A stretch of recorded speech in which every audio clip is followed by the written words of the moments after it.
Hello. Hey, man. I'm trying to bring you that quality, that pure, yeah, that uncut stuff, man. So what I'm gonna do is a topic that I know like the back of my hand. You see that? That's what I know about this topic. It's a lot. So listen up. This is gonna be on blueprints. All right. You get a set of blueprints. What are you looking for? So, you're gonna have a cover page at the very beginning of the blueprints. Normally blueprints are gonna be stapled on the left-hand side at the very top. Why did I need to tell you that? Probably because you didn't know. So, you're gonna see the cover page with the name of the project, the address for the project. A lot of the times, but not every time, and I'm not even going to say a lot of the times, like maybe let's say half the time, they'll have square footage on the very front so that you kind of get a picture, and they'll have it already calculated out. Like, I think sometimes it'll say like either 100 or like 85% of this, that, or the third is this square footage. And you take that and it'll tell you like maybe warehouses, offices, about something else, who knows, like a patio or something like that. And you'll be able to get the square footage of the building by just adding those up or going on to the sheet whenever this doesn't get supplied to you, and you just grab the square footage of the floor plan, which you could do by multiplying, the width times the width if they have it dimensioned, which they should definitely have it dimensioned. If they don't have it dimensioned, then you're probably looking at the wrong set of plans. Those are the incorrect set of plans if they have that going on. So you have that. Let's see, what else? You're gonna have the architect if you need to put that onto whatever proposal sheet you're using or Excel sheet for marking things down. A lot of the times in the past, I've been asked from different companies what architect was used for the plans. So it'll be listed there. You'll have the date and what type of submittal this is. Is this the city submittal, final? Is this like early on in the process of getting the plans, and this is just kind of like a design almost for what's going on? So you'll be able to see all of that. Yeah.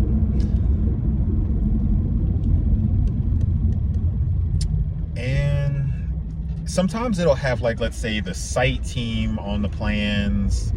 It'll have at the very beginning a breakdown of the different categories that are going to be in there and what's like plan sorts. So architectural, structural, electrical, HVAC and mechanical, and plumbing. And it'll have those kind of listed out and what are in each one. So reflected ceiling plan, floor plan, the elevations for your plans, all of that stuff will be listed on the very front page. So that's your cover sheet. After your cover sheet, we're just doing this by memory. Normally you have some sort of like ADA, life safety,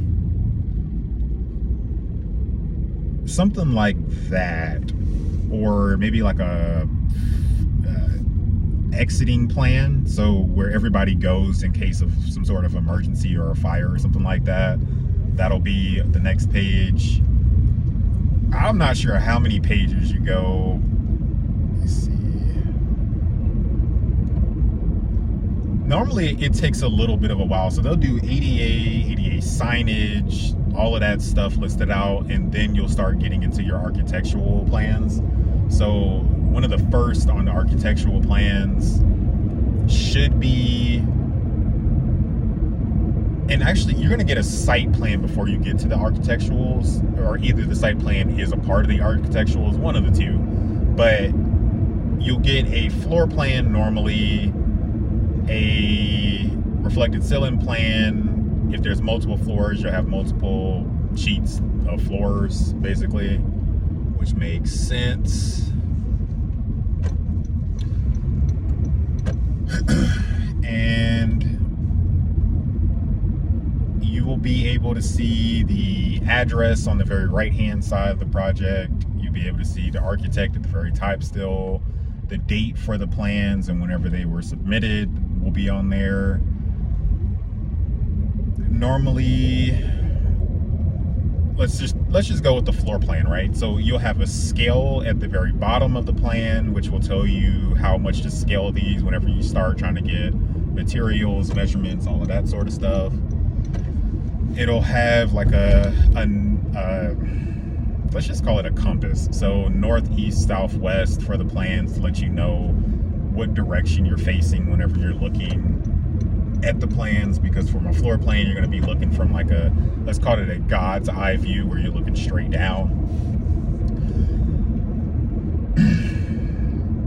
And that's about it. I mean, a few things here and there. You'll have like the keynotes, for instance, which will call out different things in the plan and what goes where. Anything more specific than just the generic stuff that's going to be in another set of notes that's not going to be considered the keynotes.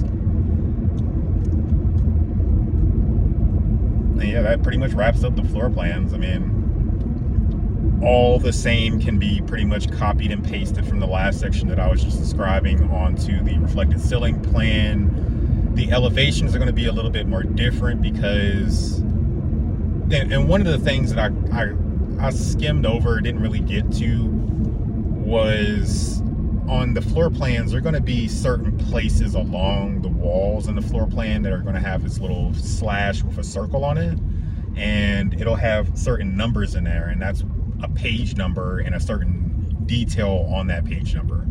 And so you'll be able to go there and see what it looks like from an elevation point of view versus the God's eye view from the top.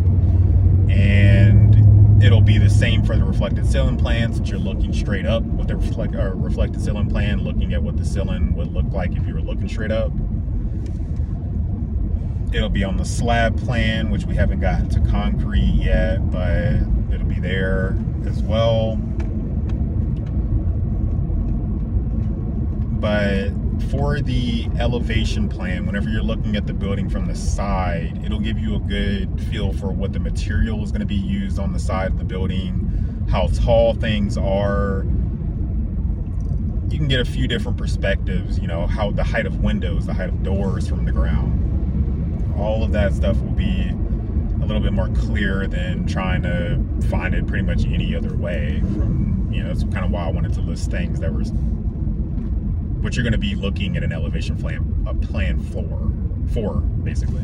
So there's that. Structurals are pretty much more of the same, but you get to look into the structural metal and components like that for the building and how they go together. If you get into more structural work, then that's where you will live.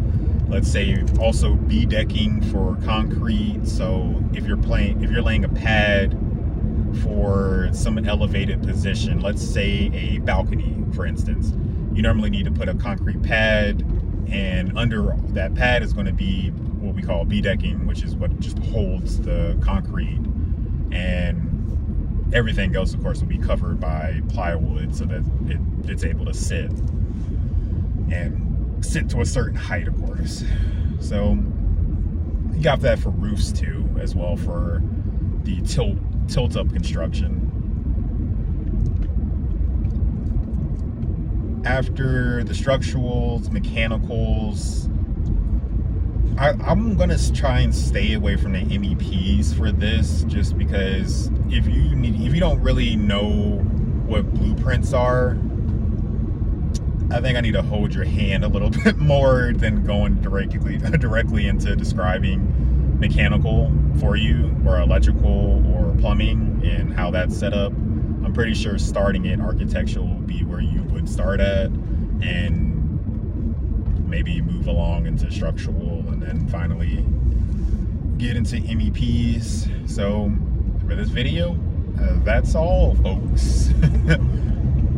So I have a classroom on school, and they are called, or my class is called the Estimating Blueprint. And so I wanted to mention that because we're talking about blueprints in this video, but also I have a course over there on estimating. So if you're just getting in it or getting started, that's for you. I also offer not counseling. I also offer consulting for estimating and getting you further along into your estimating career, as well as digital products like ebooks, which are one of the lower ticketed items that I have in my repertoire of products. But all of those are there for you. And like, subscribe, share, because building this channel and building this audience will get all the information that you just heard out into the ears of a lot of other people, more than likely younger guys who are trying to get into the estimating career field, and it'll help them out. All right, catch you on the next one.